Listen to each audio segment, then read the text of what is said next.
नमस्कार मित्रांनो, स्वागत आहे तुमचं आपल्या YouTube channel the brown eggs poultry फार्मवर।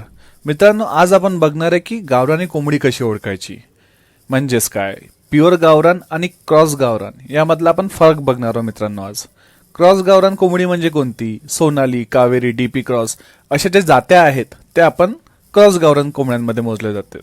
मित्रांनो, ही जी आपली प्युअर गावठी कोंबडी आहे तिचं सर्वात मोठं वैशिष्ट्य म्हणजे असं की ती खुडूक होते। आता खुडूक म्हणजे काय की काही अंडे दिल्यावर ती अंडे देणं बंद करते आणि त्यानंतर तिला आई व्हायचं असते, त्यामुळे ती अंड्यांवर बसते, त्यांना ऊब देते, पिल्ले काढते आणि सांभाळ करते। पण जे आपल्या क्रॉस जातीच्या कोंबड्या आहेत त्या काही खुडूक होत नाही, त्या अंड्यांवर बसत नाही, पिल्ले काढत नाही।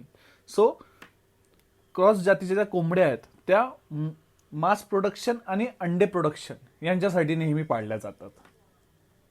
प्युअर गावरान जी कोंबडी आहे ती एका वर्षाकाठ 70 ते 80 अंडे देते आणि जर आपलं फीड मॅनेजमेंट चांगलं असेल तर आपण 100 अंड्यापर्यंत सुद्धा घेऊ शकतो।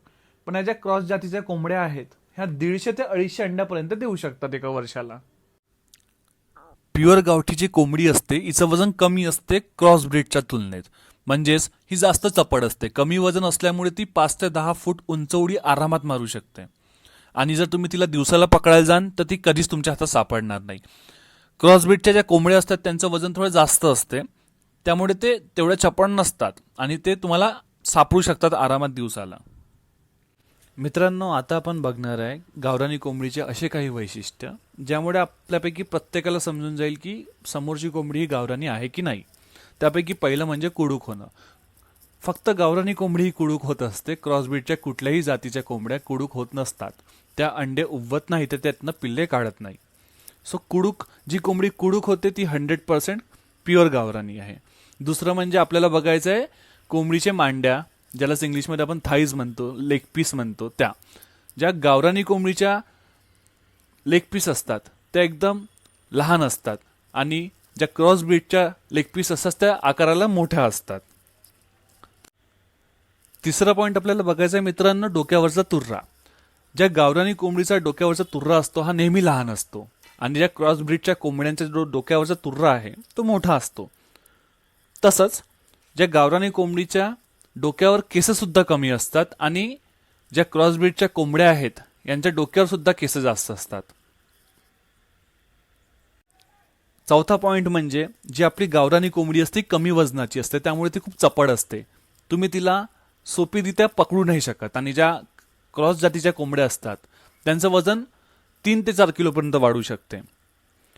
आपली जी गावरानी कोंबडी आहे ही एका वर्षात 70 ते 100 अंड्यापर्यंत देऊ शकते। ते आपल्या फीड मॅनेजमेंटवर डिपेंड असते।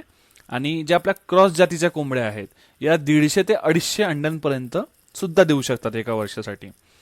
आपली जी गावरानी कोंबडी आहे ती 5 ते 6 महिन्यात 1 किलोपर्यंत जाते। पण जर आपण क्रॉस ब्रीडच्या कोणत्या कोंबड्या बघू तर त्या 3-4 महिन्यातच 1 किलोपर्यंत जाते। म्हणजेच जर कोंबडी आपली लवकर लवकर वाढत असेल तर ती आपली प्युअर गावरान नाही आहे। मित्रांनो, हे असे काही पॉइंट्स आहेत ज्यामुळे आपण सुद्धा ओळखू शकतो की आपली कोंबडी ही गावरान आहे का नाही आहे। ती कुडूक होते का, तिचे लेग पीस कसे आहेत, डोक्यावरची केस, डोक्यावरचा तुर्रा, या सगळ्या पॉइंट्सवरून तुम्ही सुद्धा आता ओळखू शकता की जी तुमची कोंबडी आहे ती गावरान आहे की क्रॉस ब्रीड मधली कोणती। मित्रांनो, जर तुम्हाला या व्हिडिओमध्ये सांगितलेली इन्फॉर्मेशन आवडली असेल तर लगेच व्हिडिओला लाईक करा आणि शेअर करा। धन्यवाद।